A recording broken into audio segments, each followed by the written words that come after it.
Seja bem-vindo ao canal Sabedoria com Deus. E hoje vamos falar sobre o livro de 1 Coríntios, capítulo 3. As divisões na igreja de Corinto. E eu, irmãos, não vos pude falar como a espirituais, mas como a carnais, como a meninos em Cristo. Com leite vos criei, e não com carne, porque ainda não podias, nem tampouco ainda agora podeis. Porque ainda sois carnais, pois, havendo entre vós inveja, contendas e dissensões, não sois porventura carnais, e não andais segundo os homens? Porque dizendo um, eu sou de Paulo, e outro, eu de Apolo, porventura não sois carnais?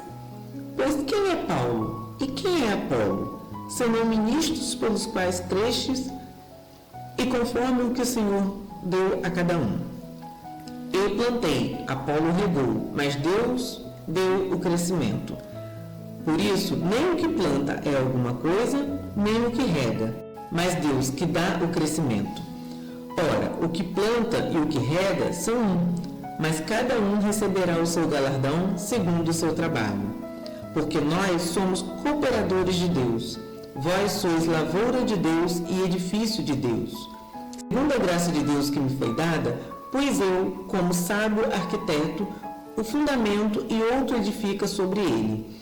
Mas veja, cada um como edifica sobre ele. Porque ninguém pode pôr outro fundamento além do que já está posto, o qual é Jesus Cristo. E se alguém sobre este fundamento formar um edifício de ouro, prata, pedras preciosas, madeiro, feno, palha, a obra de cada um se manifestará. Na verdade, o dia a declarará, porque pelo fogo será descoberta. E o fogo provará qual seja a obra de cada um. Se a obra que alguém edificou nesta parte permanecer, esse receberá galardão. Se a obra de alguém se queimar, sofrerá detrimento, mas o tal será servo, todavia, como pelo fogo. Não sabeis vós que sois o templo de Deus e que o Espírito de Deus habita em vós? Se alguém destruir o templo de Deus, Deus o destruirá, porque o templo de Deus, que sois vós, é santo. Ninguém se engane a si mesmo. Se alguém dentre vós se tem por sábio neste mundo, faça-se louco para ser sábio. Porque a sabedoria deste mundo é loucura diante de Deus, pois está escrito, ele apanha os sábios na sua própria astúcia. E outra vez, o Senhor conhece os pensamentos dos sábios que são vãos. Portanto, ninguém se glorie nos homens, porque tudo é vosso. Seja Paulo, seja Apolo, seja Cefas, seja o mundo, seja a vida, seja a morte, seja o presente, seja o futuro. Tudo é vosso, e vós é de Cristo, e Cristo de Deus. Vemos aqui que quem não se despoja totalmente do mundo, do pecado, se torna desqualificado para receber as revelações de Deus.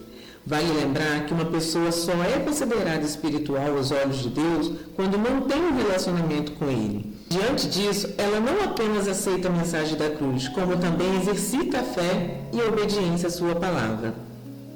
Da mesma forma, acontece com aqueles que há anos conhecem o Evangelho e frequentam uma igreja, mas não possuem entendimento quanto às questões espirituais e ainda carecem de discernimento e de juízo. No capítulo 5 diz, quem é Paulo? Para que os coríntios tivessem uma perspectiva correta entre os líderes espirituais, Paulo mostrou que tanto ele quanto Apolo eram apenas servos do Altíssimo. Isto é, assim como o povo, eles também estavam debaixo da autoridade do Senhor Jesus. Portanto, só ele domina sobre os homens e merece todo o louvor por isso. Desse modo, ainda que as pessoas tenham se convertido, se batizado nas águas e no Espírito Santo, ou recebido qualquer milagre por meio do trabalho de um servo, toda a honra e toda a glória deve ser dada somente ao Senhor. Deus deu o crescimento. Paulo faz um paralelo entre a fé plantada naquelas pessoas e o cultivo de uma planta na terra. O apóstolo explicou que ele foi o primeiro a ir a Corinto para semear a palavra de Deus, e em seguida foi Apolo, que a regou a fim de que germinasse. Contudo, nenhum deles possuía o mérito da frutificação, já que com sua própria autonomia e vitalidade, a semente, ou seja, a palavra, nasceu e criou raízes. Isso significa que Deus é o único doador da vida. e a fonte de todas as bênçãos. Somente Ele tem o poder para favorecer suas escrituras, seja com dádivas terrenas, seja com dádivas espirituais. Isso quer dizer que, mesmo que um servo se esforce muito para levar o Evangelho, ele não pode convencer, regenerar ou salvar alguém. Todo o seu trabalho depende do Altíssimo, portanto, todo o louvor deve retornar para Ele. Nem o que planta, nem o que rega. Isso significa que, embora os servos de Deus tenham diferentes talentos e atribuições que beneficiem as pessoas, eles não devem receber honrarias por isso. A semente é a palavra de Deus, e as almas e os trabalhadores são dele.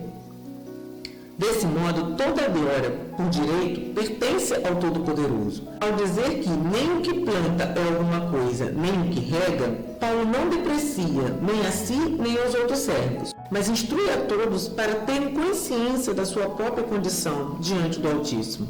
Isso quer dizer que todo esforço humano sem a ação do seu espírito é vão, pois não são resultados permanentes. No reino de Deus não há espaço para egos, fama ou vaidade, e muito menos culto à personalidade humana. Fez sentido para você? Reflita no livro de 1 Coríntios capítulo 3 e que Deus abençoe abundantemente. Se esse vídeo lhe ajudou, curta, compartilha e deixe o seu comentário. Que Deus o abençoe.